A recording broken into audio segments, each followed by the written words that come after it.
Hey there, welcome to the behind the scenes for my short film, Just Once. Before we get started, I just have to say that there will be spoilers for the film. If you haven't seen it, then I would really appreciate it if you go give that a watch, then come back here. Or if you don't care, you can just not click away. Whatever makes you happy. Anyways, making this behind the scenes look type thing took a bit longer than expected, so I hope you all enjoy and maybe even learn something. So, with that said, let the show begin.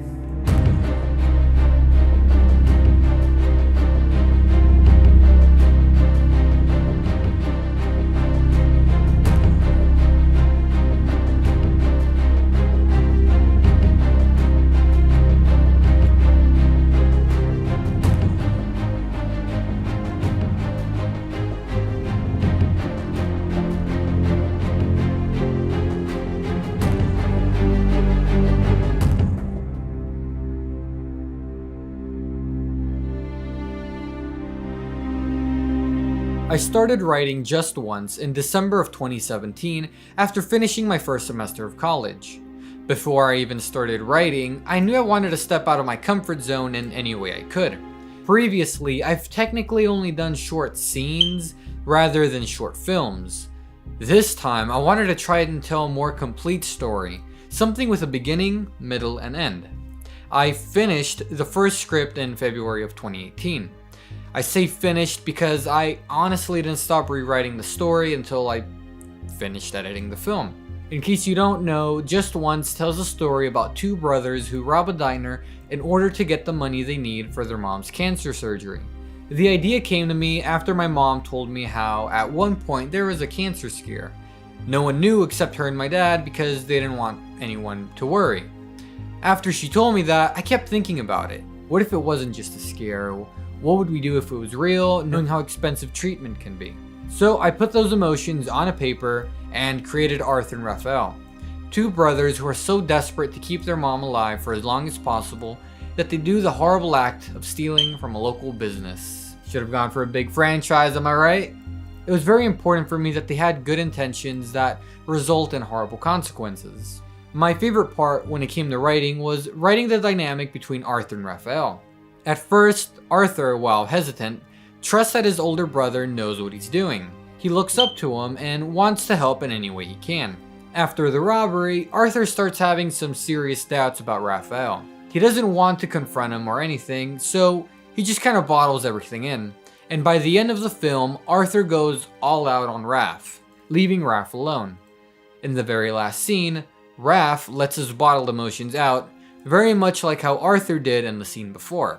Both characters end up with nothing but a pile of money that will mean nothing in a year. Alright, so the script is done. Great. There were tons of drafts, some of which ended with a big chase scene that required me to get police cars and stunt drivers. Then I realized I probably should be very realistic for what is possible for a 19-year-old. Well, at the time, 18-year-old. Either way, the hardest part is over. Now it's time to max out all my credit cards. Like I mentioned a few seconds ago, I wanted to force myself out of my comfort zone.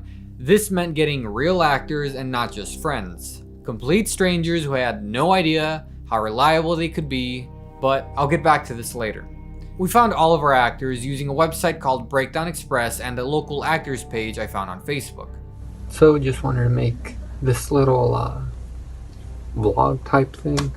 It's April 19th, 2018. We start filming in like 2 months from now, so that's a little spooky. We posted the casting call last Wednesday, and honestly I'm surprised at how many people want to be in the film, but at the same time it's kind of scary because it's like they're trusting me to make something good. So that's spooky because I'm used to working with people I already know, like my friends, so it's like if we make something kind of crappy, then it's just between us. It's also the first time I'm working with like older actors. Normally I have 16, 17-year-olds playing FBI agents, which I don't recommend if you're being serious, but or I mean, if that's what you want. Instead of spending time and money renting out a place for actors to come and audition, I had everyone email me their audition reels and we just went from there. I wish I could say that was the hardest part, but like I expected from the beginning, the hardest part was finding a diner we could film in with a very, very small budget. I had saved up money from my part-time job at a movie theater, so you can probably sort of guess how much I had. Sierra, who acted as my producer and assistant director, called over a dozen diners, and they all gave us the same 2 answers. Of course you can use our diner. Yeah, just give me your email and we'll go from there. Yeah, I'm writing it down right now. Yeah. Okay. Sure, bye. Assholes. Or they would just say, no. There was one diner that legitimately said yes, but it cost over $2,000 to rent it out for 2 nights. After every single diner said no, I almost lost hope. Then I miraculously found one more diner we haven't called that was within the hour drive. Sierra called and I was sitting next to her, anxiously waiting for the answer, and then she said yes. I couldn't believe it, but the person said yes and at a very fair price for what we were getting. I still had to ask for a loan for my brother, but luckily that can be paid off with nothing but some brotherly love. What'd you say? The hardest location was found and we had our cast. Now I needed a crew. I grew up making movies mostly by myself, so I'm used to doing everything by myself. But this was a 30-page script and we only had 5 days for principal photography. About 6 of my friends donated their time to help, and I was able to get 2 more crew members, including BTS, through my college's film club Facebook page. As you can tell, Facebook really helped. But anyways, now on to production. Day 1 was absolutely terrifying.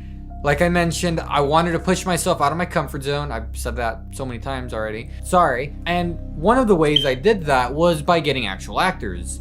Not only was I already nervous about directing strangers, but we also had no choice but to film the diner scenes that day due to scheduling, and that was nerve-wracking by itself.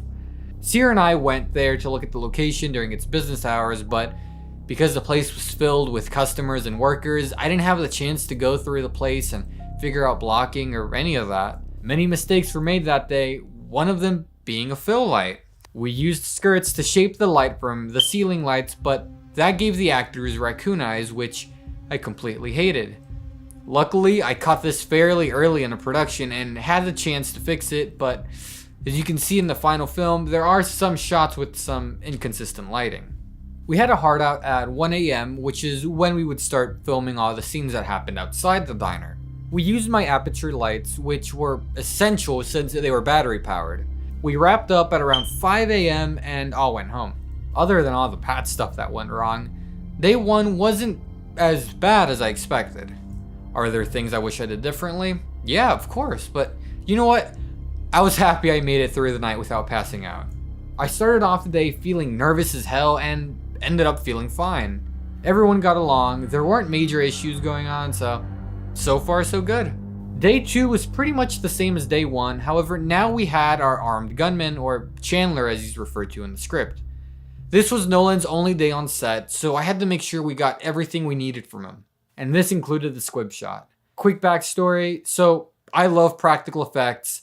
I think that 90% of the time it looks way better than any visual effect, so my friends and I made a DIY squib using an air compressor and parts from Home Depot. We spent maybe 2-3 days in total building and testing out the rig.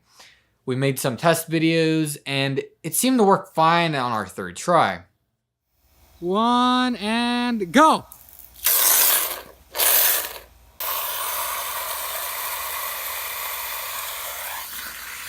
Alex!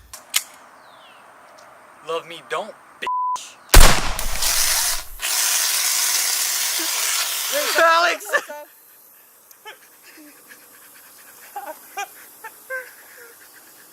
I think it would have worked if it was lined up. Bang! Bang!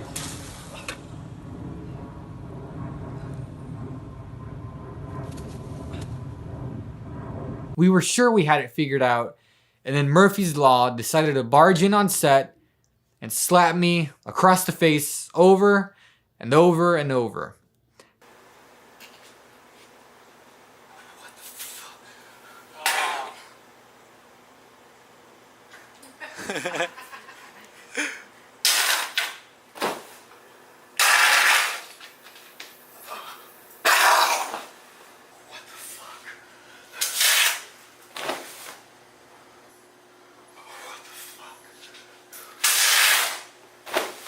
Of course, the squib didn't work, so after many hilarious attempts, and only 10 minutes before we had to leave, I decided that we needed to be respectful to the owner and just call it. Luckily, I decided to film Nolan acting out the entire scene without the squib, so we can get a feel for how he was going to fall. This is what ended up being in the final film, and it looks way better than I ever expected. So Nolan, if you're watching this, thanks for doing that, because you saved my ass right there. All I did was add a few sound effects and cut a few frames out, and we had a pretty convincing death.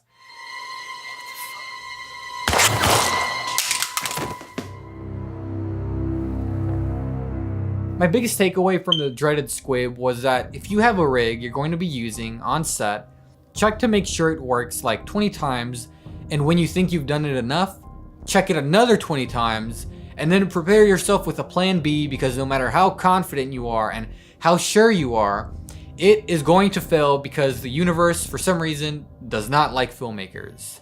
Anyways, we wrapped up our day, or technically our night, at around 6 a.m. I went home, unpacked all my equipment, left it to charge, laid in bed at 7:30, only to wake up at 11 a.m. to start getting ready for all the scenes that took place inside the house. Day 3 was hectic. I had to pick up some more equipment from a rental place an hour away from our shooting location, and this led to me being late on set. Yeah, showing up and seeing the actors sitting there waiting for you is not ideal at all, and I still think back to that and just completely cringe at myself. My goal was to be the first one there, like it should be for a cast and crew of 10, but I ended up being the last person to show up. Anyways, I met the amazing Anna Watt, who played the mom in the film. I originally scheduled to film 2 scenes that day, but Anna had to leave the following morning back to New Orleans, so I decided that instead of rushing through her entire scene, we would spend the rest of the day focusing on that one part, since she was the one actor who would be the most difficult to get back for reshoots. As fun as this could have been, it wasn't. The main reason? The heat. We were filming in Texas midsummer with the AC off and about 6 people crowded up together in a small room. You might be wondering, why in the hell would we turn the AC off? Well, the reason is because we needed to get good, quiet audio. I honestly felt like I was directing in hell. Filming outside with the mosquitoes everywhere sounded like heaven at the time. And thankfully, I had such an amazing cast and crew that we pulled through and finished our day. We were all very sweaty, but thanks to the power of water, we survived. Again, I have to give a big shout out to Anna, because not only did she really research her character beforehand, but she was in those warm blankets while we filmed. So all of this for a teenager who just wanted to make a movie. So thank you. However, I do want to say, please be safe on set. Yes, it was warm, but we made sure we had plenty of cold waters around.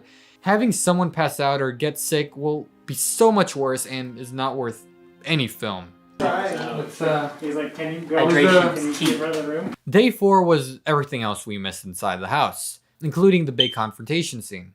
We used the fog machine to add some more visual interest to these shots here and give it a more hazy, almost dreamlike feel. Plus, I think fog is cool.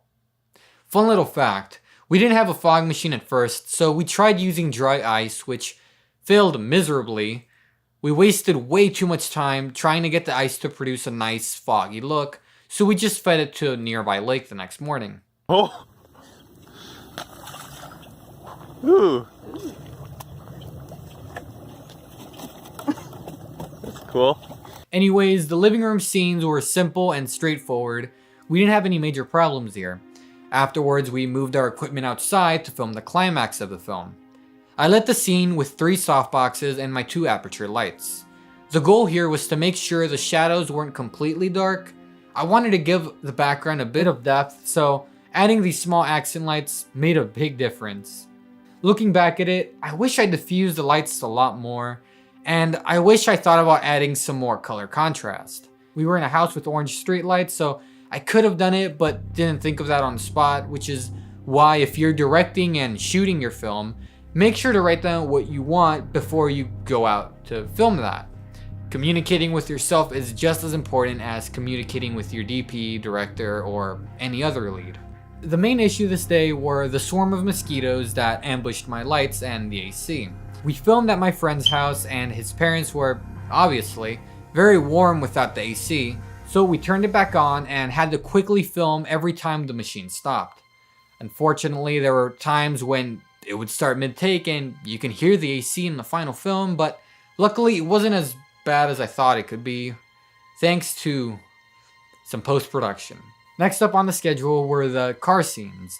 Since we were already behind because of day 3, we decided to film half of the driving scenes that night. So, we did all the shots that required the camera to stay on the hood of the car. We rented out the Matthews Master car mount from a local rental house in Dallas. To save up time, we would set the camera up once and would get both the opening and post-robbery scenes back to back, then repeat that process with each shot. While Dan was driving, I was cramped up in the back of the car giving directions to the actors.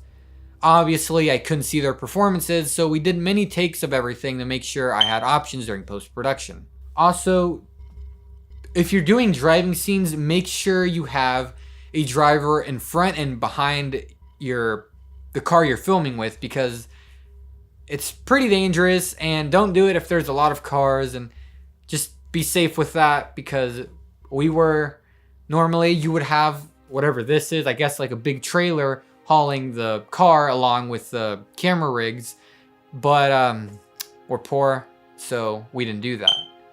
Now pay attention, because there's a good reason why I'm telling you this part. So we got back at home at around 5:40 a.m. We were all exhausted, we packed up our equipment, and we went home to get a few more hours of sleep. Some of the crew members drove an hour to help me out, so huge props to Jared, Justin, and Kevin for still wanting to help me after the first day. Also, if you can avoid driving sleepy, please do that, and don't let any cast or crew drive home if you really don't think they're in the condition to drive home. So that's my other safety tip for today. On to day 5. Day 5 started off with the alley scene, and just like most indie films, we didn't have any type of permit to be filming on city property. So we had to be really fast, and luckily, we were able to set up my 2 aperture lights and the camera rig at my house. So we didn't have to worry about spending time setting up equipment at the alley. And no, Aperture is in no way paying me to say this. Hell, I can guarantee they don't even know that I exist. I just really like their lights. But anyways, like expected when filming in public, there were a few people who thought it'd be really funny to loudly yell at us during takes. You want to talk to me about being quiet? Exactly. There's nothing to say. After patiently working out some sound issues, we went off to go film the rest of the driving scenes, and this is when shit hit the fan. So we went back to the house where we've been filming for the last 2 days, and that acted as our home base. All we needed to do now is set up the car mount, and then we could start. Dozer, who acted as my first AC, started setting up the camera rig, and then I heard him say the one thing I really didn't want to hear that night. Renee, where's the rods? It wasn't inside the bag where we thought it was, so then everyone started looking for that piece of rod. And I swear we tore Mendoza's house apart trying to look for the thing, and after 30 minutes I realized we probably weren't gonna find it. We needed to return the mount the next morning, so there was also that.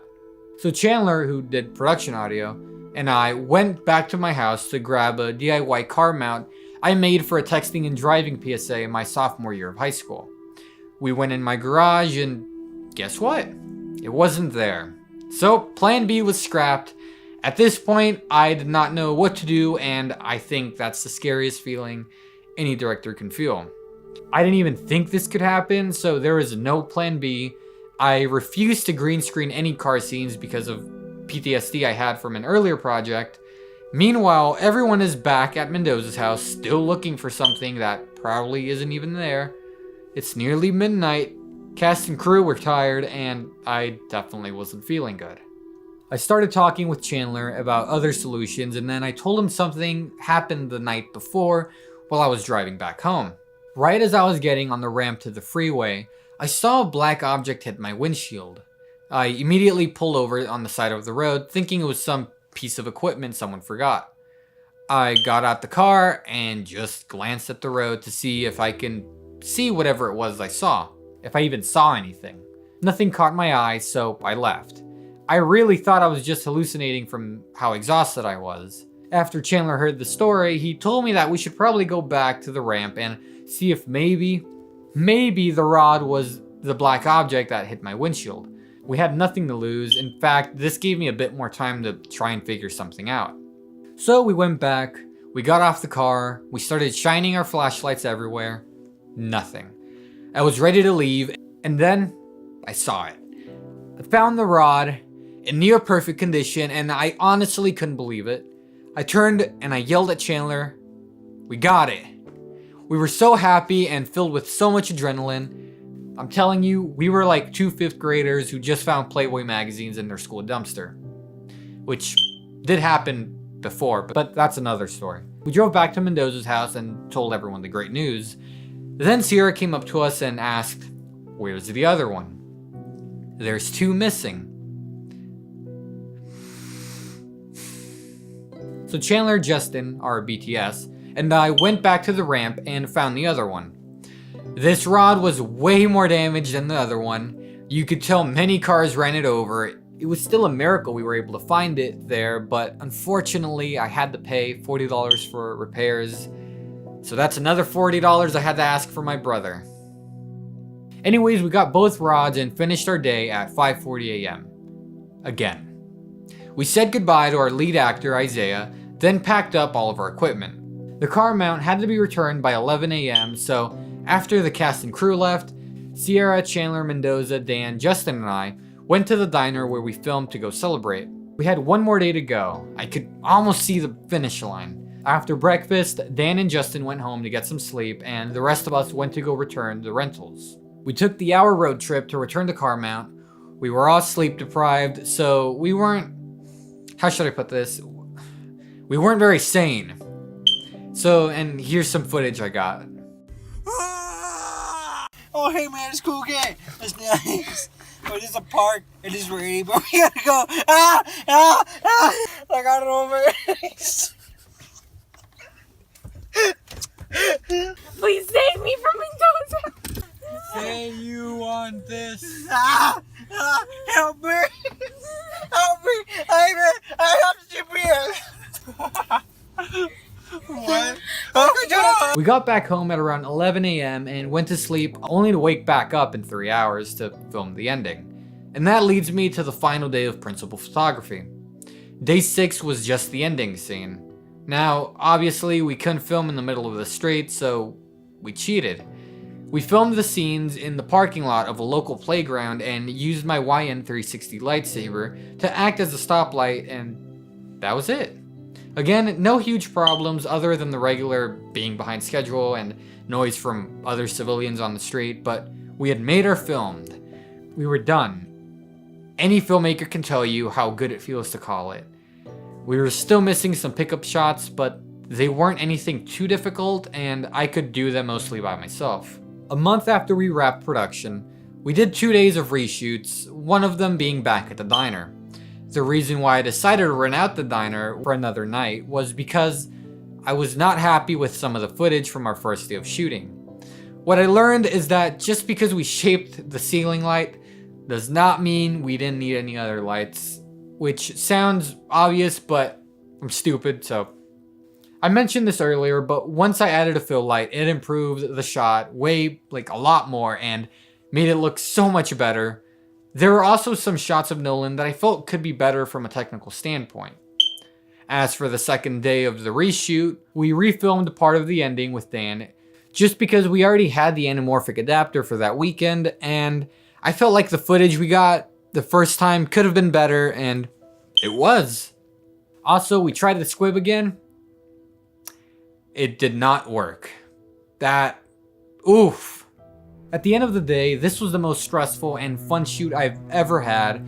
The cast was amazing. My biggest fear when starting was hiring actors who would be troublesome or who wouldn't know how to take direction, but these guys blew me away. I am so grateful they wanted to be a part of this project, and same thing goes for all the crew members. I knew most people who helped out, and the ones I met on the first day of production were so easy to get along with that I felt like I've known them forever. The day after we wrapped production, I actually had some post-filming sadness. I was finally able to sleep for more than 3 hours, but I just felt bummed out. It was over. I missed being out there with all these great people, making a film with an extremely low budget, which, I mean, that wasn't that fun, but no one was paid. We were all simply there for the love of what we do. So huge thanks to everyone. Jared, Justin, Kevin, Diamond, Fred, Mendoza, Chandler, Sierra, you guys were such an awesome crew, and thank you so much for helping me make this film a reality. And to the cast, Isaiah, Dan, Javier, Nolan, and Anna, I met all of you for the first time the week of filming, and yet it felt like I've worked with all of you before. Thank you for being awesome, and thank you for making the characters I wrote come to life. Obviously, if I could, I would have loved to pay everyone, but sometimes it's impossible if you want to get your film made. If that's the case for your film, triple check that you have plenty of water and snacks. Hydration is key. No one will want to help if you aren't considerate enough to make sure they're properly fed and hydrated. If you're going to take anything away from this video, make sure it's that. So production is officially done. Let's jump into the part where I sit down and spend hundreds of hours in my dark room staring at a computer screen. I spent a few days over the course of a month editing in Premiere Pro. But before I started that, I took all of my video and audio clips and synced everything up using Red Giant's Pluralize, which for anyone who still syncs clip by clip in Premiere, you have to get this. You will save yourself an insane amount of time. Like, instead of spending your time doing a boring task of syncing, you can climb a mountain, you could train to fight a bear, be Leonardo DiCaprio, or even make another short film. I might have exaggerated there. Anyways, once I had a locked picture cut, I took the film into Audition where I added in the Foley, sound effects, music, and mixed the entire thing. I know some people mix their short film right in Premiere, and I think that's cool, but every time I try to do that, I end up feeling too cramped in. I just feel more comfortable mixing on Audition and adding effects to entire tracks rather than each individual clip. For any visual effects, I used good old After Effects. There were the muzzle flashes, or flash, the artery popping, getting rid of the red tracking dots I completely backed out on, and a few other super small effects. And funny enough, the hardest part of post-production was what most people would think to be the easiest: exporting. We had rented out the Texas Theater to premiere the film for cast, crew, friends, and family. The premiere was set to be on Wednesday, October 3rd, and I finished the film on September 30th. I pressed export, and the expected export time turned out to be 27 hours. I thought to myself, alright, I have 2.5 days to get it exported. It'll be okay. When it got to around 60%, the computer crashed. Now it's Monday night. In less than 48 hours, the screening was happening. There were many people who were planning on going, and all I could think of was how embarrassing and disappointing it would be to have to message everyone and tell them, sorry, premiere didn't export in time. I had to cancel the event. Alright, what else can I do but try to re-export it? This time I lowered the target bitrate. It hurt, but maybe if I lowered the file size, it would help. Nope, not really. On Tuesday afternoon, the computer crashed at 95%. In less than 24 hours, I needed to go deliver the files to the projectionist. At this point, I was beyond terrified and decided to write down the message I planned on sending out, telling everyone that I had to cancel the premiere. You have to keep trying until the very end, so I tried exporting the file again. This time with a target bitrate of 5 megabits per second. I started off with 60 megabits per second since it was a 2K file, and ended up going down to 5. And may I remind you, this was being shown on a big theater screen. I'm sure many of you watching can imagine the pain. Well, that night before I went to sleep, it was around 40%. I had 10 alarms in a span of 7 hours to wake me up and check. That way, if the computer crashed, I could simply re-export it at 1 megabit per second. Go to sleep, or else. So it's still exporting, but there's a chance that it could crash at 99%, like some of my other projects. So I don't know what to do, but here's an update. Did you catch that? No? Well, too bad! My fourth alarm goes off, and it's 5 a.m., and Premiere is at 100%. I kept waiting for that little exporting box to disappear and confirm everything. Nope. It just stayed there. I anxiously looked back at the screen. I tried going back to sleep for another 15 minutes, but couldn't. Then the little box disappeared. We were done and ready to go. You can imagine the sense of relief. I looked through the file and everything was looking good. The image quality wasn't bad either. I was expecting it to look like a Video Now movie, but it was definitely watchable. 4 hours later, when I went to test the footage, I sat in the dark movie theater by myself and I watched the movie. I was very mixed with emotions. I was glad I was sitting there watching something we all worked so hard on. I was glad the film exported, but I could personally tell the drop in quality. It felt like watching a 720p YouTube video on a 4K TV, and that's what it reminded me of. Not bad, but it's not great. I'm sure many of you think I was being picky, and you're right, but I couldn't help but feel that. Oh, and once I was there, I also heard a few mess ups I did in the final mix. The footsteps were too loud at some points, and it made me hate myself even more that night. But I went up on stage with my 3 best friends and presented the film. Unfortunately, we don't have any video or any pictures from that night, but it was insane, at least for me. There might have been around 70 to 100 people, I'm not sure, in there, which was way more than I expected. It seemed like people liked it, and overall, it was a really fun time. We had posters we sold, and shockingly enough, we sold all 12 of them to the point where we took a few orders. It was nothing big, we made no money doing this. It was a free event. In fact, we lost more money than anything, but it was worth it. A few people donated to our PayPal, which was a big help in sending it to film festivals. Peter and Lonergan, thank you guys so much. You know what you did. Thank you. I knew this film wouldn't have a good chance to make it into festivals since it was too long, and I live on a strict rule that I have to make my own opportunities. If festivals won't show our film, then we'll premiere it ourselves. So my 3 best friends and I split the cost for the theater and had a blast that night. I kind of rambled on, so sorry about that, but that's pretty much it. As of March 2019, we've gotten rejected from 4 of the 6 film festivals we submitted to. Yeah, it sucks, but this is a 30-minute film and we didn't do early submission for any of them. Plus, I didn't make this movie with the goal to show it in festivals and hope to be recognized. It'd be nice, but I made this movie mostly because I physically needed to. I wanted to make something a lot more personal than my previous work. I wanted to step out of my comfort zone and do things I've been dreaming of doing since I was 10 or 9, either one. But most importantly, I wanted to make this film so I could learn from my mistakes and get a little closer to that big feature film that I plan on making one day. We started filming June 18th of 2018. It's been nearly a year since production started, so what took so long? Well, life. I have college, homework, 2 jobs, freelance work, and somewhat of a social life that I had to keep up with.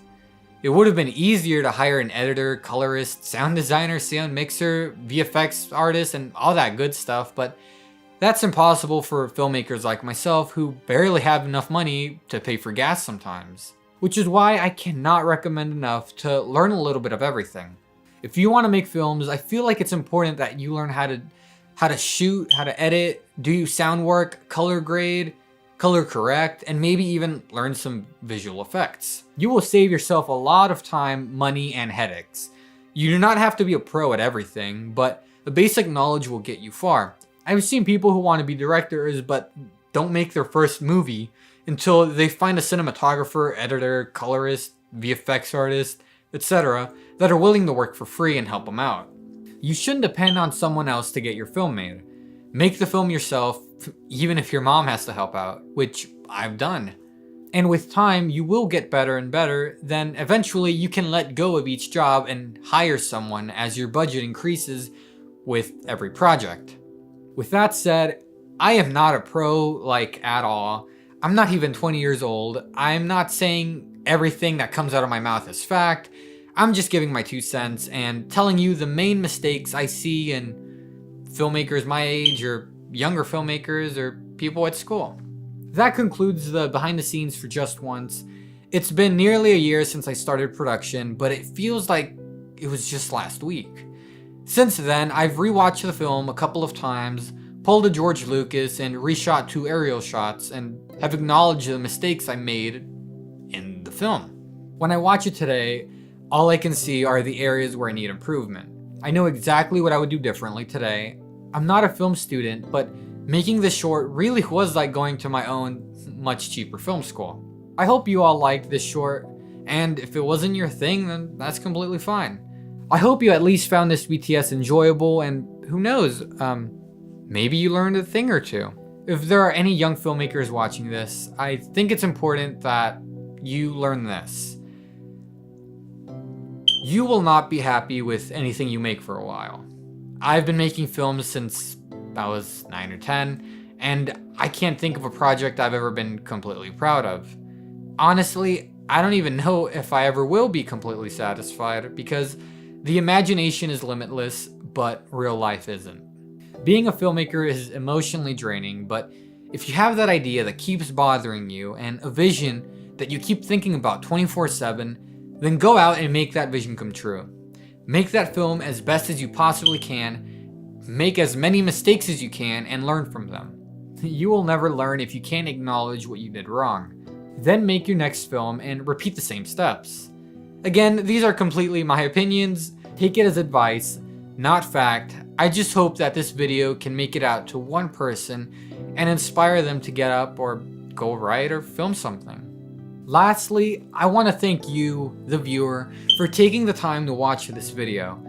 Time is the most valuable thing anyone has, and the idea that you spent over half an hour watching me ramble means a lot to me, so thank you.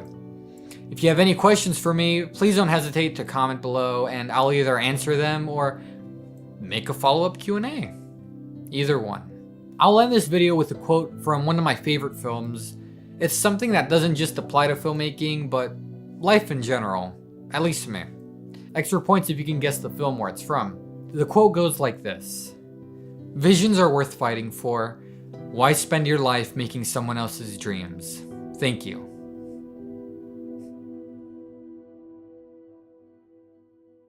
My left eye. Do you guys have scripts? Can you smell what Darren is cooking?